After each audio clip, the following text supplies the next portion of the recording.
हमारा प्रोग्राम था police stations को मॉडल पुलिस स्टेशंस बनाने के लिए। काफ़ी साल पहले हमने शुरू किया था एक पुलिस स्टेशंस के अंदर फैसिलिटेशन सेंटर्स बनाना।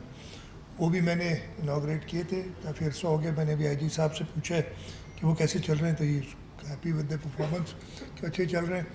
ये शार फैसल का पुलिस स्टेशन मैंने विज़िट किया। उसके अलावा जैसे एडिशनल आईजी साहब ने दिखाया कि कराची में 8 टोटल पुलिस स्टेशन हैं जिनको इस तरीके से मॉडर्नाइज़ किया जा रहा है, और इसके साथ साथ बाकी सिंध में भी टोटल 33 सबसे पहले तो आईजी साहब ने जो बात की मैं उसकी याद करता हूँ, डबल नहीं, I am willing to make it 4 times, there is no issue, but there is no free lunch, but I need to see the performance.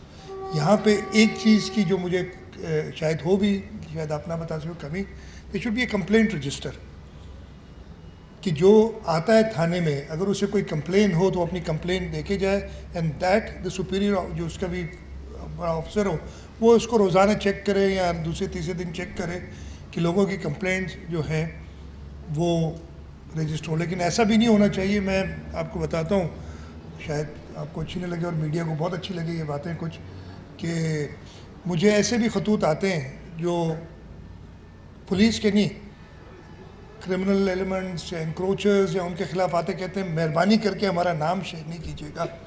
तो वो लोगों को सेंस ऑफ प्रोटेक्शन अनफॉर्चुनेटली नहीं है। ये नहीं कि मैं आऊँ और डरूँ कि पता नहीं मैं अपनी कोई कंप्लेंट लिख जाऊँ SHO के लिए या जो भी मुझे डील कर रहा है और उल्टा मेरे ऊपर ही ये आए, तो ऐसा माहौल नहीं होना चाहिए।